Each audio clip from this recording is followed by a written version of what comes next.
Yes, friend! Panibagong araw, panibagong artist na naman ang ating makakasama para sa ating Yes, The Guest. At kapiling nyo rin ako, no, ang bibi nyo sa radyo, DJ B-Boy Bibo. Ang DJ na single, ready to mingle, basta walang label. At ito na nga, ang makakasama natin ngayon ay isang 23-year-old singer-songwriter na kilala rin sa kanyang tanyag na mga song covers with more than million views sa YouTube. Naku, sobrang dami, di ba? Na merong ring hit song na pinamagatang Lihim. At ngayon ay nagbabalik with this newest EP, MU. Kaya naman, let's all welcome Arthur Miguel. At hindi siya nag-iisa. Meron pa kaming isang surprise dahil makakasama rin natin ang bedroom popstar at collab princess, Jika Marie. Ayan, tuwang-tuwa silang dalawa. Hello po!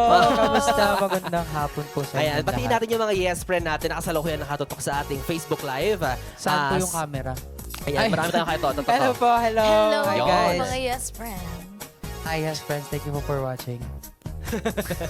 Ayan, at ngayon guys, no, bilang kasama nyo ang pinakamaharot, pinakamakulit sa Yes FM. Ayan, nahahamunin ko kayo sa isang laro pero hindi ako ang inyong makakalaban. Makakalaban Okay. yung isa't isa. Okay. Magpapartagulan Yan. kayo. Oo, di ba naghahamunan, nagbabantaan na silang dalawa. Ayan, tatawagin natin tong game na to na basta, may secret lang siya. Pero ang mechanics ay mag-stock ng cups at paunahan lang magbalik ng unang cup sa taas ng stock. Ang matatalo ay kailangan mag-name drop ng ka-situationship. Charot. Kinabahan sila. Hindi. Ang matatalo ay kailangan nyo lang i-recreate ang iconic line ni Lena sa Batang Quiapo na, Rigor! Di ba basic?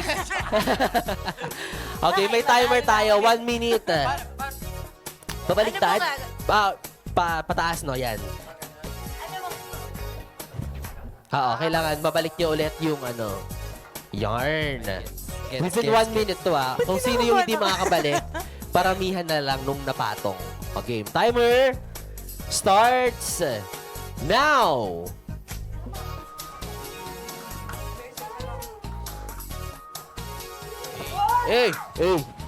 Extra effort, bababa pa siya. Si Jika chill lang. 44 seconds. Naku, malayo-layo pa. Sleep muna daw.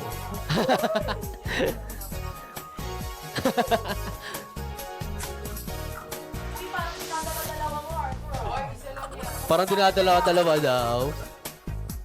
Ay, pabilisan ng kamay. Parang mas mabilis si Jika pero nanginginig siya.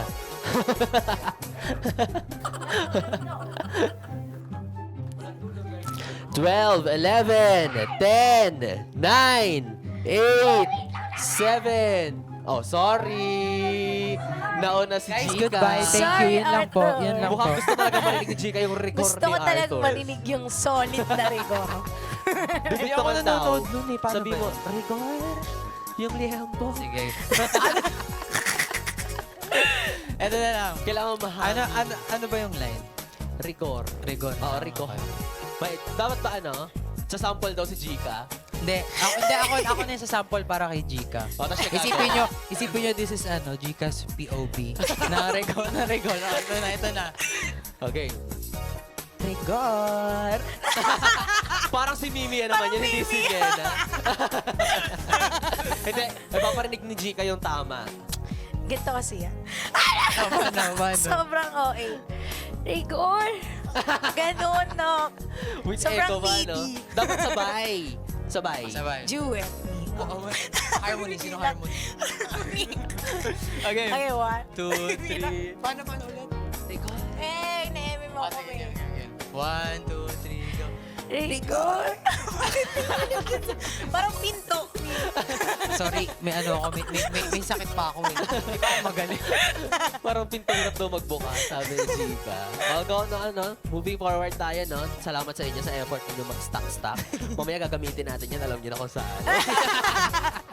Ayan, welcome back muna sa iyo, Arthur, no? At Thank you po. ayan, welcome back kasi isa ka sa mga naging headline ng Pasakali concert itong nakaraang Aliwan Fiesta. Ay, grabe, ang daming nanood na, no? At ang daming sumuporta. So, ano namang masasabi mo sa energy ng ating mga audience habang hinaharana mo sila ng mga kanta mo, lalo na yung hit song mong Lihim? Sobrang saya nun kasi ang tawag dito, nakita ko sila na nakipag-participate and doon talaga ako nag-enjoy pag nakita ko na yung once ng mga tao na sumasabay sa song mo, ganun. Tapos mas rinig ko sila nun kaysa sa boses ko kaya super happy ako. Di ba ang saya, lahat sila nakakasabay. Alam na alam yung kanta Yes mo. Lalo na pag nag-play pa lang yung unang instrumental, yung unang nota pa lang, di ba? Alam mong... Relate na sila agad lahat. Oo, correct. At welcome back din, syempre, kay Gika Marie. Grabe, parang hobby mo na yung bumalik-balik dito sa MP. Parang hindi na po kayo mas... Hiring kami, baka gusto ka na mag-work. Yung pala yun, no? Kung si Arthur ay na-headline sa Aliwan Fiesta, balita namin, ikaw naman ang nag-open sa nag-iisang Coldplay. Grabe Oo. naman si Gika. Best goals talagang kung mag-perform tong dalawang to, no? Talaga namang sinasakop ang malalaking stage, ang malalaking performance. Ikaw ba, Gika, kumusta naman yung feeling before and after mo mag-perform? Lalo na ngayon na magkakaroon ka na rin, or nagkaroon ka rin ng mga bagong fanay. Bagong fanay. Ano po? Surreal. Surreal. Hindi, parang... Explain. parang hindi pa siya nagsisink in kasi parang, alam mo yun, ang laking jump niya ng sudden, large amount of Para to yung audience. jump, sabi ko. Ang daming eme talaga. Hindi, super duper grateful ko sa mga Cold players. Shout out, Cold players. Good players tawag. Yes, snap. Yan ang kanilang sa mga, fandom name. sa mga fanay ni Gika Marie, anong tawag? Mahika. Mike. Sorry, ano Beginning. sa'yo? Ano sa'yo? Ako? Yung sa fandom mo. Migis. Migis. Ang Sorry. cute. Pwede ng Gika Nation. Oo. Arthur Migis. Yes. Okay, sa inyong dalawa naman, no? Sabi niyo sa isa niyong interview na you consider your friendship as low maintenance. Oh, low maintenance. May times pa na nagkakaroon kayo ng syempre, di ba, typical naman sa magkakaibigan minsan yung nagbabartagulan tapos hindi nagkakaunawaan. Kayo ba, may moments ba kayo na nagkakaroon kayo ng malabong ugnayan moments? Ako so far, wala naman. Pero bardagulan, lagi kami. Mas marami po yung bardagulan kaysa yung... Actually, minsan lang kami mag-usap ni Gika sa sa dito, Totoo. like sa Facebook, ganun. Oo. Kuwari, parang once in a week na kaya namin di mag-usap Ganun. Pero pag may kailangan kami, syempre, andyan naman kami Yun sa naman isa't talaga yung isa. definition Yes. ng low maintenance na friendship, di ba? Yung kahit hindi kayo nag-uusap, wala masyadong bonding, pero pag nagsama kayo, talaga nga Yes namang po. bartagulan. Sino sa inyo yung mas pikunin? Si Gika, parang si Gika. Mapang-asar ka lang. Te. Lagi niya nakakalimutan sa van niya yung yung cellphone. Yung cellphone. Naalala ko nun, nasa bahay na nila kami, tapos natutulog siya. Nagulat ako biglang bumangon, lumabas agad ng van. Tapos nagulat siya, tumawa, nakalis na kami sa kanila. Sabi niya, yung cellphone daw niya nakalimutan. Paano gumising agad Biglang Tapos bumangon. Antok na, Kainis. antok na. Speaking of malabong ugnayan naman, no, ito nga ang title ng career single ng bago nyong EP. This song talks about a relationship na hindi kayo, pero Yes. parang oo. Yes. Para sa iyo, Arthur, ito na ba ang meaning ng MU ever since? Or may nagpa-experience na ba sa'yo ng isang tao ng ganitong feeling? Yung para mabago yung meaning ng MU para sa'yo?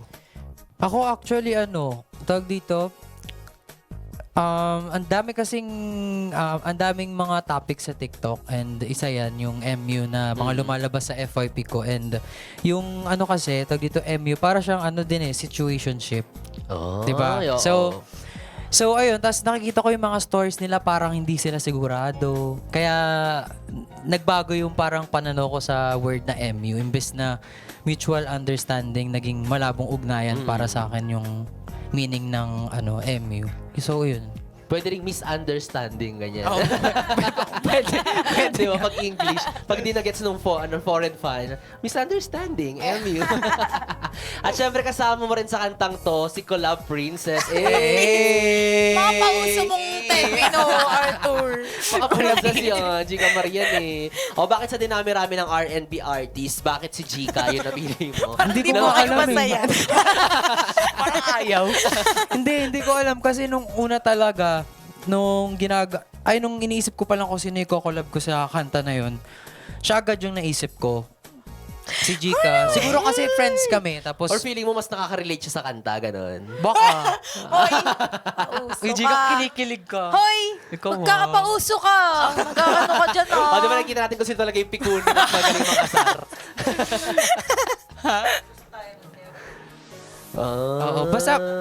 Oo, basta, pero yun talaga, si Gika talaga yung unang-unang Top of naisip ko mind. agad. Oh, oo. grabe naman. Siguro Wala din pang princess din, eh. parang kasi nga pares din kami ng label, so mas madali kaming Kasi last minute na to parang kailangan after a week, nasend na namin siya sa mga music platforms. So parang 1 week preparation na lang ako nun, so si Gika talaga. Tsaka alam kong si Gika kaya niya yung song. Grabe. Oh, Sigurado ako dun. Siyempre ka princess, di ba? Di ba? Maaalis mo ba yun sa kanya? O, ikaw naman anong feeling, Gika, nung sa'yo ipapakanta or kayo ka-duet? Nagulat ako noon. Nakahaba ng chat niya. Parang with lip yata or parang kaliligo ko lang. So, Grabe open ko proposal na ngayon. siguro, no? Napakahaba ng chat niya na, uy, ano ka sa track ko ganyan. Sabi ko, sige, G. Yun lang sagot niya sa Yun lang akin, talaga G. yung reply ko, G. Gika nga eh, Gika Marie. O, ikaw ba, Gika, naniniwala ka ba na ang MU ay gawa-gawa lang ng Illuminati? Charot. Hindi, naniniwala ka ba nga pag nasa MU stage kayo ng kausap mo, malaki pa rin yung chance na hindi siya mag-progress? I mean, yung walang patutunguhan, hindi magpo-proceed sa pagiging magjowa talaga. Kaya parang malabong ugnayan talaga siya, hindi mutual understanding. I think lalo na pag pareho kayo napapangunahan ng fear, hindi talaga kayo magpo-progress. Ay, alam mo, kahit si anxiety, kakabahan pag si Gika talaga yung Hindi kasi, Oo, diba? it takes a lot of bravery para, alam mo yun, maging ready ka sa rejection. Para sabihin mo, i-risk mo na you want it to progress. So, ready ka na ma-reject ka or baka ayaw niya ng malinaw na ugnayan. Actually, di mo masasabi kung Yun diba? nga, di ba? Correct. Kaya, ang tapang mo pagka tinawid mo yung na yun. Kasi kahit wala kang kasiguraduhan. Correct. At pag hindi, edi ba? Kasi Oo. may mga tao gusto lang kiligin, ganun. Gusto lang Ay, nilang oo. sumaya na Paalala po, may sinigang po tayong tinatawag. Kumain na lang po ng sinigang or umihi na lang po. Yung mga gusto. Huwag niyo pong tinadama yung mga gusto magjowa tapos hindi niyo bibigyan ng Nananahimik yung mga tao. Ang daming rant, nakakainis. O, nabanggit din namin kanina, no, Arthur, na isa kang Swiftie. Sobra po, sobra. Taylor Swift. Di ba, gaano kalaki ang influence si Taylor Swift sa'yo, lalo na sa pagsusulat mo ng kanta Ako, sa EP na to? Sobrang sobrang dami. Kasi kay Taylor Swift ko natutunan yung parang parang point of view na kapag pinakinggan mo yung kanta, parang nasa harap mo lang siya na kinikwentuhan ka. So, ayun yung nakuha ko sa kanya na skill kung paano siya magsulat ng ganun. And ang dami ko din natutunan sa kanya ng mga sounds and naman yun, tawag dito, kita naman sa mga releases ko na medyo may pagka-Swift siya. Kumbaga, pag pinakinggan mo, parang medyo may tunog ni Taylor Swift. So, ganun. Mamaya nga papakinggan ko ulit isa-isa yung mga kanta ni Arthur. Kung may bakas ni Taylor. Ikaw, Gika, meron ka bang idol or sinusuportang foreign artist? SZA. SZA. Love you, Ayan. mother. Si SZA. Super Na-apply mo naman love ba her. yung mga techniques niya sa pagkanta, Siguro sa kanta mo po, rin? mostly sa singing, gano'n. Tinatry ko pa yun sa writing kasi medyo brave magsulat si SZA. Gusto ko pa makarating. Di pa ako Bakit hindi ka nakarating pa doon. brave? Hindi pa eh. O sample daw ng technique ni SZA sa pagkanta. Hoy, nanonood siya ngayon. Si Sasa pala yung nanonood. Sasa girl pala. Tsaka Sasa Padilla. Ibang artist. O, curious lang din kami sa sa kantang to. Kung story ba to ng buhay mo, yung mga... Ayan, Yan, yung MU. Hindi eh.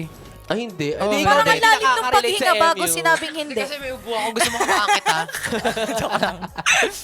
Hindi, pero kasi itong song na to, sa TikTok siya galing talaga. Mm-mm.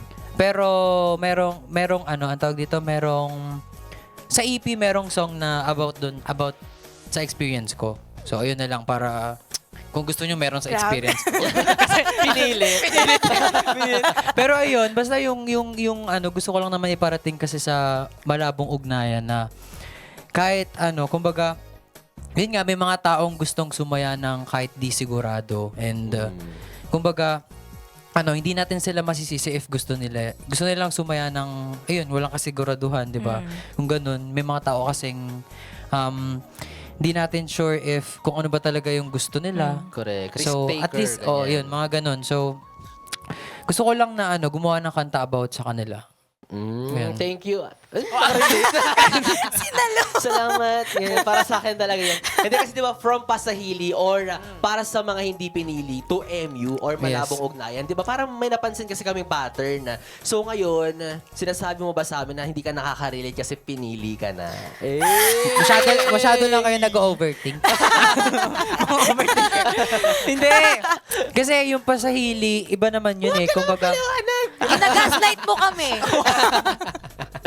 basta yung pasahili, syempre, about sa mga yun nga, hindi pinili. And gusto ko lang ma-appreciate ng everyone na kahit di ka pinili. Alam mo yun, parang ano ka pa din, parang important ka. O, pipiliin ka soon, pero you're very important. Tapos sa ano kasi, sa MU kasi, ginawa ko yung EP na MU para ipakita sa inyo yung mga pwede nyong kalabasan kapag sumugal kayo sa MU na relationship. So, ganun. Kasi nga 5 songs yun, di ba? So, iba-ibang, ano yun, Story iba-ibang stories and situation. Okay naman, guys, anong gusto nyong iwan na message para sa mga yes pre natin na hanggang sa ngayon ay nagsisettle pa rin sa malabong ugnayan? Ano? Ano? Love Sige nyo yan. yourself. Kasi we accept the love we think we deserve. So kung lagi ka nakaka-experience ng ng mga toxic na tao, kasi yun yung tinatanggap mong tao eh. Di ba? La, ang dami namang sumalo ng dito. Ang sakit mo na magsalita, chika. Ayun lang naman. Oh. Ako, simple lang. Nakalimutan ko tuloy. Si Ate Jam kasi, yung itsura ni Ate Jam. Simple lang, nakapagsulat nga siya ng kanta. Nasaktan diba? agad siya, hindi mo pa Tungkol sa sinasabi. MU. Ito, kung susugal ka man sa MU, siguraduhin mong hindi ikaw yung unang mafo-fall. Noted. Ano pa? Kasi, para at the end, alam mo yun, kapag hindi man kayo para sa isa't isa, at least hindi masakit na ikaw yung unang na-fall. Ay, hindi ikaw yung unang na-fall, ganun, kumbaga. And huwag ka magmamahal sa maling panahon. Ayan naman. Anong Kasi- panahon ba dapat? Siyempre sa tama tayo. Diba? Sa tama. Kasi Yung pag summer nagmahal ka sa maling panahon, yung ending mo lang lagi is masasaktan or maiwanan. Ano ba yan? Ay, kailan Yun kaya lang. yung tamang panahon for me? Nag-check ng weather forecast. Sani ba yun? Sani na ba? Klima pala, no? Oh, guys, now I'm giving you the floor to promote your social media platforms and also your latest song. Hello guys, please stream my EP called MU. Check nyo yung 5 songs na yun, makaka-relate kayo doon. And please follow me on my social media account. Just search Arthur Miguel. Yun lang. Thank you so much sa lahat ng nakikinig. Sa lahat ng mga nanonood at nakikinig, my name is Gika Marie. So, lahat ng social medias ko at Gika Marie. So, that's Gika Marie. And stream Malabong Ugnayan. Hey! And there we have it, mga yes, pre, no? Ayan, kung nabitin kayo sa aming usapan, huwag kayong mag-alala kasi bubusugin naman namin kayo sa ating kantahan. Kasama pa rin syempre si Arthur Miguel and Gika Marie with their song, Malabong Ugnayan. Again, this has been DJ B-Boy Bibo para sa ating Yes, the Guest.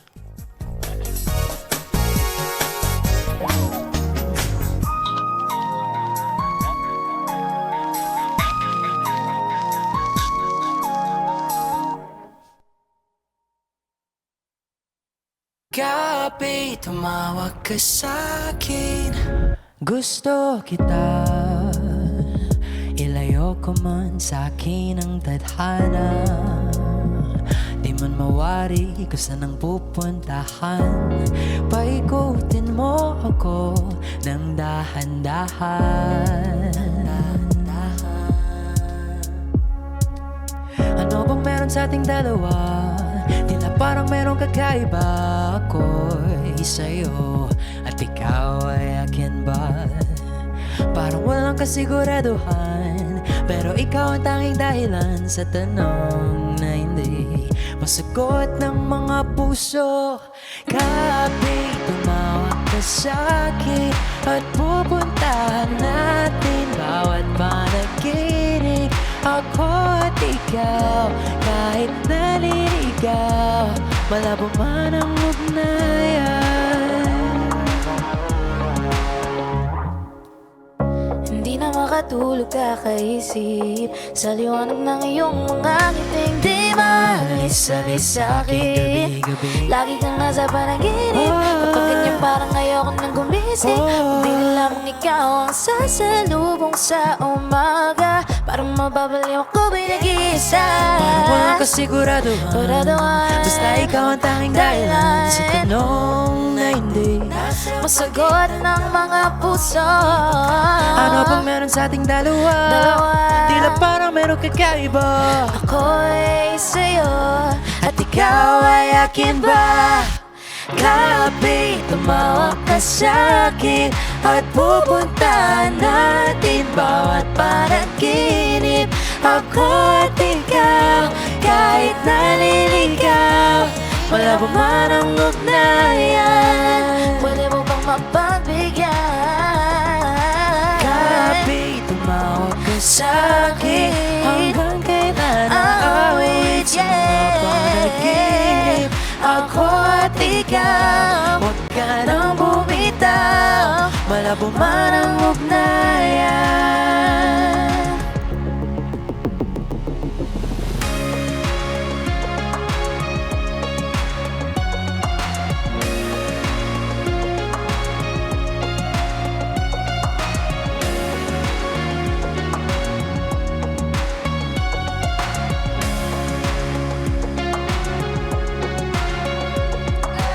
Malabo man ang ugnayan, Ikaw ba ang patutunguhan? malabo man ang ugnayan, Ikaw ba ang patutunguhan? malabo man ang ugnayan, Ikaw ba ang patutunguhan? malabo man ang ugnayan, Ikaw ba rin patutunguhan? malabo man ang ugnayan, malabo man ang ugnayan, ikaw pa rin patutunguhan.